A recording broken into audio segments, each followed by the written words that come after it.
Here's The Wire, Season 2, Episode 3, titled Hot Shots. An episode about protection in unions, or lack thereof, about the line of protection and the line of the chain of command and the line of like being loyal to the tribe, whatever tribe you're into, either a reporter in Season 5 or in the government in season 3, or the schools in Season 4 and Season 2, about the unions where what's the line of protection, because you do need protection in order to survive, or else you end up becoming the hookers, or the woman, I should say, in the who died in the barrel, because they had no protection at all because they're from a third world country. So the protection of the working man is a great thing, but then all of a sudden they become, it's like sort of like Animal Farm. The whole kind of socialistic aspect of the unions are great, but all of a sudden they want to have the power that everybody else does. And of course,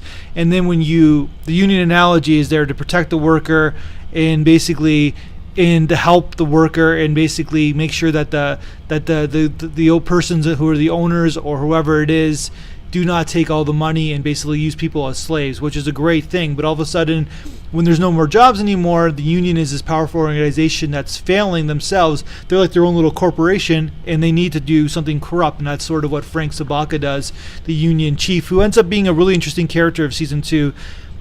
His rationalization is that the union is better than anything, so he needs to save it. He needs to be illegal to save it to help out his next generation. And what we're learning as well, we're going back to D'Angelo Barksdale, who's in prison, did his 20 years for his family, but doesn't want protection from his uncle. He wants to be his own man. So it's that fine line of being your own man and having protection. So it's that individuality versus unity, which is a union kind of aspect, where the individual can't prosper inside of a union if they're really good, because the union is not about who is better, who is worse. It's about that kind of perspective, and that's sort of what the power of capitalism is about, and the downside of it is the same time, is where you there's lots of wealth during capitalism, but you want to make sure that everybody's kind of taken care of equally, but you also want to take care of the individual as well, make sure the individual prospers. It's a big machine that can't be stopped, of course. The detail's not going well because they have the wrong people in it, and then Major wants Daniels back because his son-in-law Presbeluski wants him back. That's my review.